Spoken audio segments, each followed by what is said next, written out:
schedule an appointment with your doctor, and there's a car going, that as part of the scheduling, a car is going to be sent to you. That's kind of like a high-level application that will be able to use the underlying transportation platform. But that's also from a hacker perspective. Maybe I can hack into that and trigger a bad chain of command. So basically, the end result of our solution is we call that incidents, cybersecurity incidents.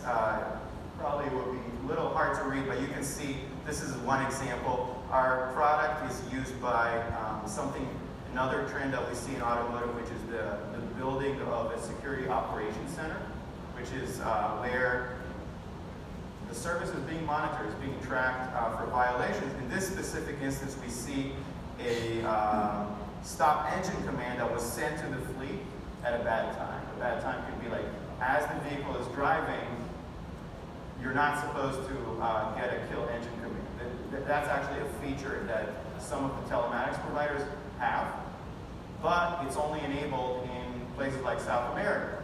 But in the US, it's not legal to use that specific feature. So they disable it in the code.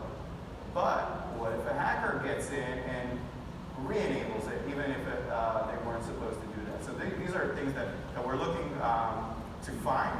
The idea, the key idea is to find it, not after it already took place, but after the horse has left the barn, but when somebody is trying to play with the lock, and we give it's like an early detection facility for the OEMs and for the fleet operators. So my last slide pretty much is, having said all that, security, and I think anybody that's been in this space, there is no one solution that solves everything.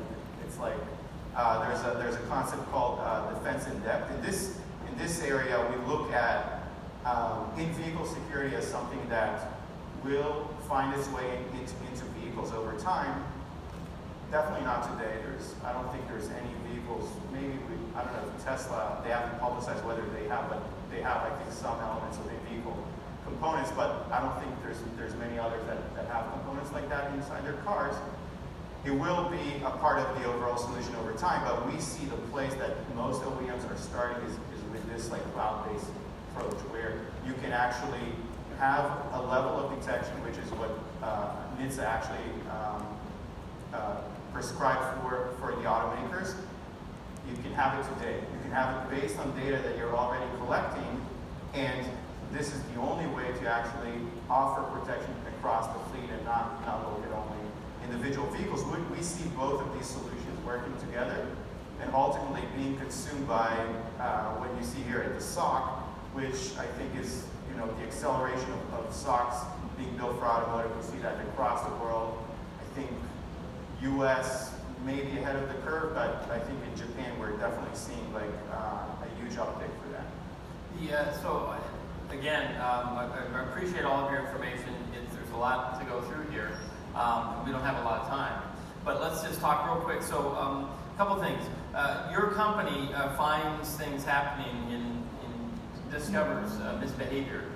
Does it become then a solution for everyone out there, or what is your role in that? I mean, is it a subscriber only gets served, or everywhere? So we sell to two types of constituents. One is OEMs. We sell to them directly, and if we sell to OEM A, OEM B does not benefit. Okay. If they're not our customer, because it's OEM's A data, and we will protect their vehicles based on their data. The other constituent that we have is fleets. It's not OEMs, but it's like enterprises that have connected vehicle fleets, trucks, or rental car companies. That's very similar, but a slightly different organization. But it's basically they share the same problem. Because if I was during lunch, I was telling this example. Imagine something like the FedEx fleet. Right. Day before Christmas, somebody hacks into that fleet. No driver can turn on the FedEx fleet. I was thinking just all the presents were coming to me. Yeah.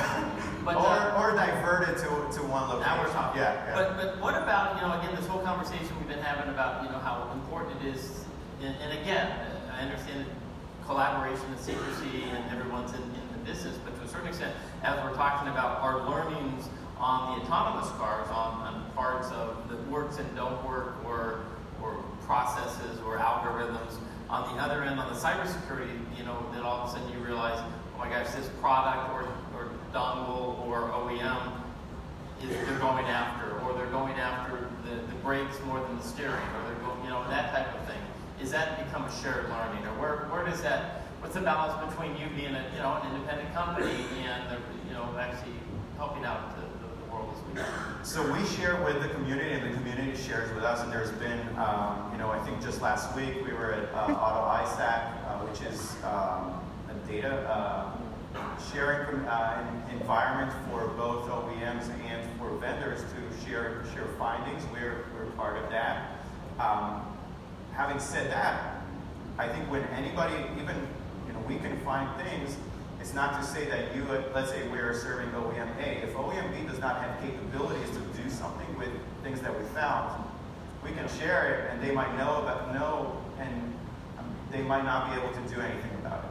And then you have, and you welcome to list them or not, is there a number of OEMs or apps or dongles that are in the danger zone? Do you publish or contact or make others aware of that type of information? We've published privately, not in the public. I can tell you that, being from this space, I wouldn't say like the best, like at least in some of the components, not the best cybersecurity practices have been used when code was written. So things that we have, in the IT side, we've not seen for many years, we still see it like. So it's still happening. We know it didn't happen for a while. People were. I'm talking about how the components were created. So things like no encryption on the data transfer using UDP, binary, kind of basic stuff, are still there because you have trucks that have somebody put a dongle in them 5 years ago. Right. Nobody thought about cyber back then. Are the latest?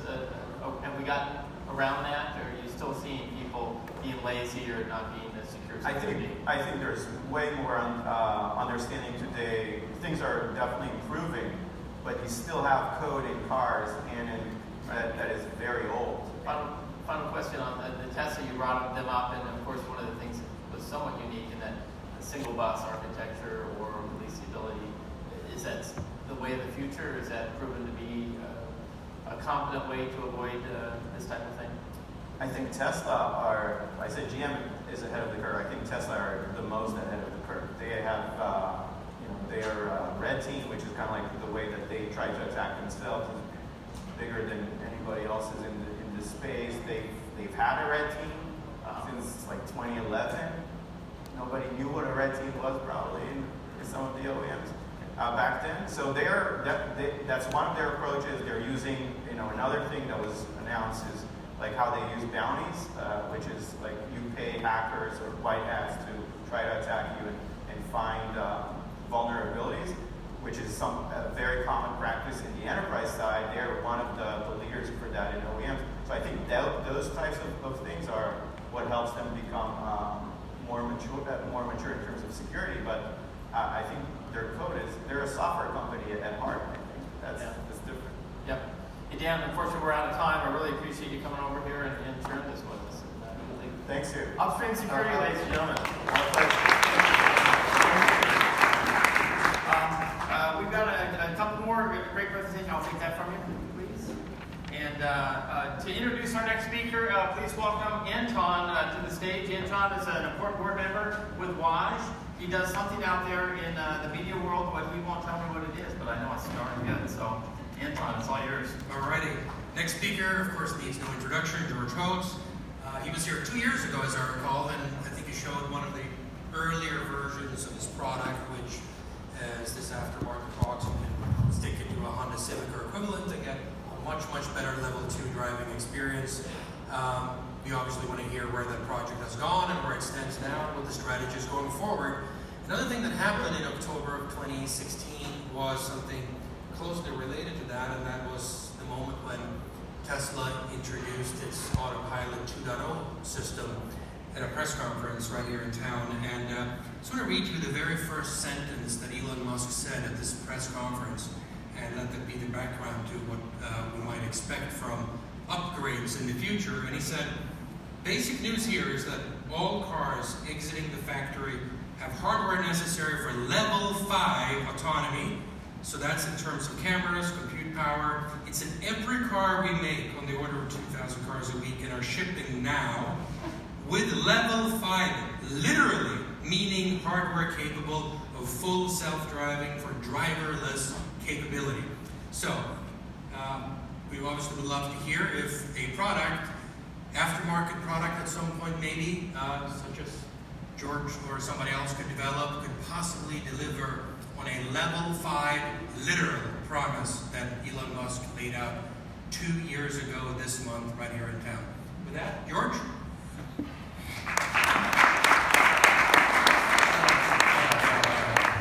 So, well, that's Elon Musk, you know. When I make promises, I stick to them. When Elon makes promises, he sticks to them, 2 years later. So, for comma.ai, we have the 3rd largest fleet of self-driving cars. People think, but the OEMs, they spend so much money. Oh, but surely, haven't you heard about Cruise or AutoX or... Well, no, we're actually in 3rd, with 5.7 million miles. And I don't have a clicker, so we're going to be stuck on this slide the whole time, unless somebody... I do have a clicker, I found it. Perfect. These are our goals for 2018. I like to be honest, I used to be CEO of comma.ai, I'm now the head of research. But yeah, ship a lot of stuff, actually ship stuff, who's shipping stuff in this space. MIG models that hypothetically can scale to level 4. I don't even think Tesla's models can scale, don't worry, ours can't either, we're not that far ahead. Open source our HD maps and make mapping companies cry. We're going to release HD maps of everywhere in the United States by the end of the year, and be profitable for the year. Well, almost. So we'll start with thousands of EONs. So these are our daily active users. So we have the 3rd largest number of miles of any self-driving car company, and we have the 2nd largest connected fleet. So we're getting back video data, CAN data, and we're actually, driving. We're controlling these cars. So we have an in-the-loop feedback system that we can push updates to about 330 daily active users. So the only person ahead of us with that is Tesla. Waymo has about 150 daily active cars. So thousands of EONs, we're well on track to reach those sort of sales numbers. OpenPilot. Make OpenPilot the best driving agent. So what is OpenPilot? OpenPilot is open source software that you can find on our GitHub, github.com/comma.ai/OpenPilot. And driving agent, what does that mean? Well, it's a piece of software that can control the gas, the brakes, and the steering wheel of your car. That's what most of driving is, except maybe the horn. You need that for level 4 maybe. But we're not level 4, we're level 2. So this is the review after the fact interface we call Explorer. If your car does make a mistake, you can type in what the mistake was, and our models learn and get better. But this is what it looks like when you're inside the car. You can see that even in this residential road, you can take that curve quite nicely. We also have driver monitoring after the Uber crash. By the way, if you go on Google Trends and you look up self-driving cars, in fact, the top peak self-driving cars was the Uber death. So, you think about that and you're like, ooh, and especially the Tesla crash too, so you're like, drivers aren't paying attention, we gotta make sure they pay attention. We ship driver monitoring not just on our new products, but retroactively to our products. How much would Elon pay now to have put a selfie cam in his cars? Alright. But yeah, so this is driver monitoring. We're using, this is PRNet, it's an open source network. We get all the data back from the people who opt in on the front camera. Then we train small models that we can actually ship on our devices. Can our models scale to level 4? Well, unfortunately, not really, and that's why I'm now head of research to solve this problem. This is what the ground truth to our models look like. The green is the path, the blue and the yellow are the lanes, and then you can see in a little bit, you can see these blue circles, and that's, we just have to lead cars well. But there's a little problem with this approach. Lanes in cars are fake. There's no such there's no physics-based definition of a lane in a car. The only definitions we have of lanes in cars are like human-based definitions, and the problem with those is they're hard to ground truth. So you see all the ground truth on this slide is automatically generated. None of this ground truth is done by hand labeling. So like I said, we have 5.7 million miles of data, we get it all back, we automatically ground truth it, and we train behavioral models of driving. Well, ideally we train behavioral model of driving, that's how you really get to level 4. We cheat a little bit now to avoid behavioral cloning by using lanes. But lanes and cars are fake, so we want to move away from them, and that's what we're working on in comma research. 3, open source HD maps. So what you see here, this is just our coverage map of San Francisco where we have sufficient coverage to generate the maps. And this is what a highway looks like. You can see these frustrums, these green frustrums here. And each one of those is a picture that we got back from a video. We're localizing all these pictures to about 1/2 meter accuracy. And with tons of pictures localized to 1/2 meter accuracy, you can post-process that down to HD maps that have 10 centimeters of accuracy. You say, okay, how is this different from every other HD map company that's out there? Every other HD map company that's out there has to pay money to add a car to their fleet, including Wyndham. It costs them money for every car they add. For every car we add to our fleet, we get paid money. People pay to contribute to our maps. So as a gift to the world, we're going to give the maps away for free. We had to write the post-processing software anyway to do the automatic ground truthing. So yeah, if you're a company that needs HD maps, don't enter into a business development negotiation deal with anybody. Just wait. End of this year, you'll see what we're starting with. Realistically, we're not going to be done for another 1.5 years to the point that they're like really usable and verified enough for a product. But openpilot will hopefully start using them in about 6 months. So yeah, if you want to see more realistically what the quality of these maps is, the red is projected from the map. So you can see that the lanes are dead accurate. And you can also see into the future. Right? Like, look, I see the lanes through that car. That's what maps let you do. They're an incredible sensor. Here's going around a turn. Okay, you can see we're a little off here. This has to do with roll calibration of the car. But it's pretty good. Like, you see where to go. This is level 2+. That's what Mobileye calls it. Here's our maps here. And here's the maps with X-ray vision. You can see through bridges using maps. It's a pretty cool sensor, right? You see LiDAR do that. But yeah, be profitable from here. Well, that depends.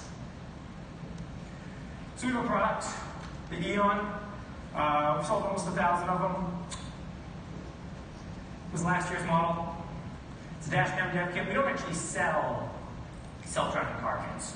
We sell software, and then I'm a big believer in people modifying the hardware that they buy with their money. So you can modify the hardware you buy with your money to run openpilot. Comes with Shifter Plus, which is our dash cam software, forward collision warning, driver monitoring, and unofficially you can install openpilot on it. And the EON is $699. Now I know this sounds ridiculously cheap when you're in the world of business. You're like, oh, this is a $10,000 deal. $10,000? Do you mean $10 million? Oh, yeah, that's right. So $699 is so expensive, and it's out of stock. So today, we're announcing the EON Gold. Woo! Yeah! I have an EON Gold right here. Here's an EON Gold. So, who cares? It's the same thing, right? No, it's not the same thing. It's $499. That is with the same EON quality. That is a crazy price. All black heatsink, you used to have to pay. That used to be the premium EON. But that's just how much we're cutting prices here at comma.ai. But people are like, the EON Gold, that's so futuristic. That can't be available anytime soon. No.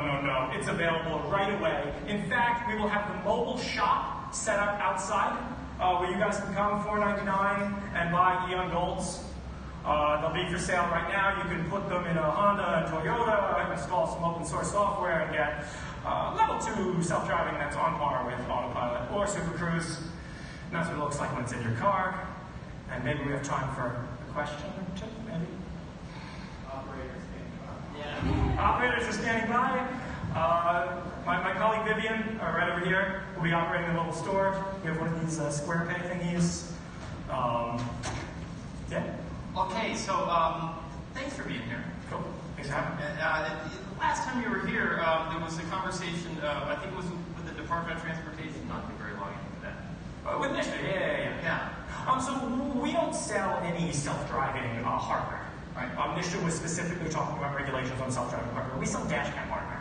So when you take this out of the box and you put this in your car, it can't drive. It doesn't control anything. It's just a dash cam. It comes with this dash cam software, Shifter Plus. Then we give away free software, which does the driving aspect of things. states. And the free software's speech is protected under the First Amendment. So, So it's your car's constitutional ability that you're supporting. it's your constitution. It's my constitutional ability to speak. Yeah. So it's no, I mean, look, they're It's fascinating. I mean, it's a death kit, guys. Yeah. So again, and not to take away, and I love your presentation and everything, but when you see, again, literally the billions of dollars that are being spent on development by not only well-known, but certainly some startup companies, I mean, I'll say this. I mean, the machine learning revolution, the revolution we have today, deep learning, was done by 3 guys in Toronto. DNN Research, AlexNet, all the money that had been poured into object classification before that by huge companies was kind of wasted and beat by a few people. It's not about budgets, right? This isn't like you're trying to move flour from here to here. It's art. If you make the right decisions, you don't need budget. You just need to do it right. What about, again, we sometimes get a little bit spoiled in this, as you were showing San Francisco, the 7x7. Sure. That we're here, the weather's fine, and we're all in this area. What about taking this and up into the Midwest? Oh, we're everywhere. We have 330 daily actives, people using the system.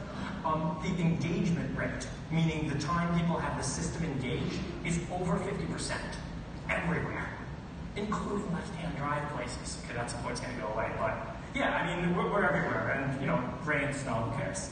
I mean, you don't use it where you wouldn't use cruise control, but you can use cruise control in the Midwest.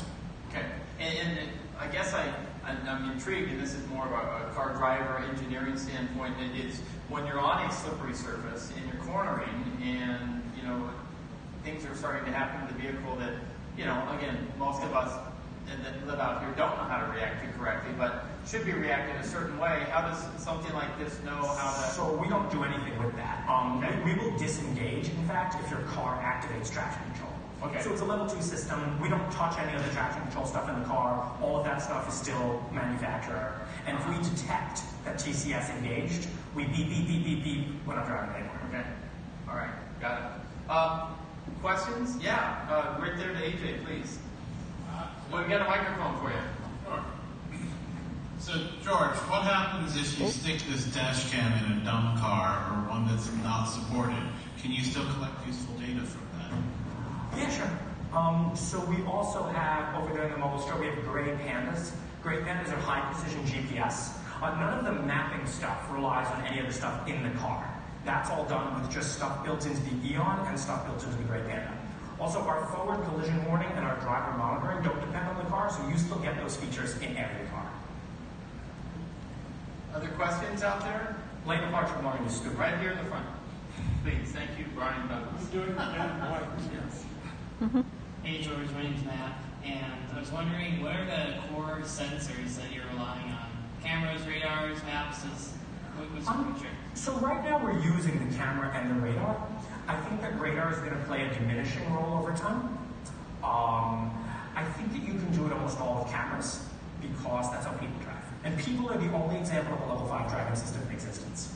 So I think, yeah, you don't really need the radar. Again, the less sensors you can use, the less there is to fail. I think maps are a great check. Maps, you can do functional safety in maps in ways you can't do functional safety in, say, a deep learning vision system. So maps, you can say that if you're on this stretch of highway, you never allow the wheel to do this. So can you tie your product to just our most recent speaker and one or two before that have to do with, like, again, cybersecurity specifically? So I think most of the cybersecurity industry is a scam. I used to work in this industry.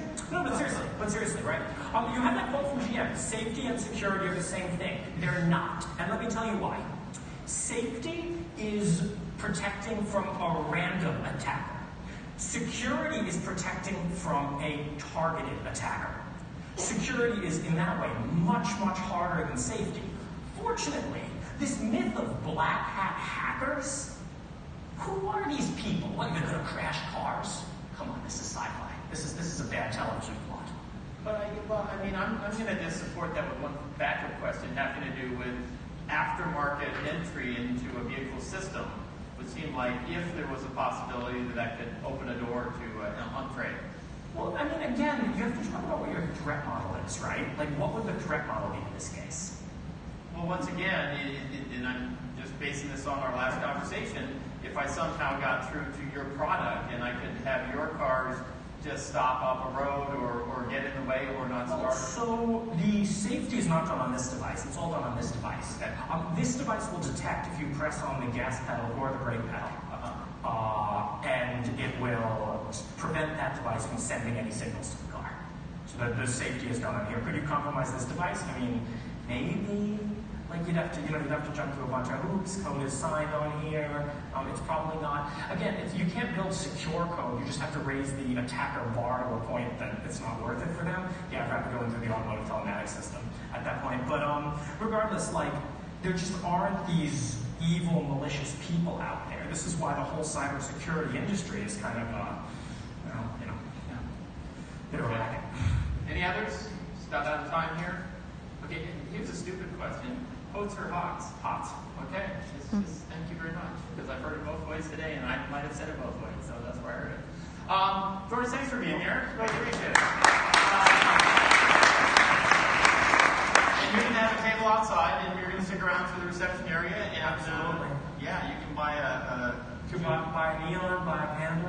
buy a T-shirt. It comes with a set of knives. I would sell you the maps, but they're free. Yeah. We're a nonprofit. Thank you, Scopies. See it. The mass is coming soon. Oh, cool. The masses are coming. We're doing a Periscope right now. We're going to show off the EON Yeah, Gold. we'll show you guys. We can show it. Everyone is here right now. So this is an EON Gold, people. You can see they're beautiful devices. Yeah, we got a cooling fan solution. Look at this grill. It looks so good. Yeah, right. Look at the improvement. Look at the improvement here. Amazing. You remember how it used to have those terrible screws in the top? It looked a little janky. Look, this That just gold. fits in. Check out this beautiful gold. Really unreal.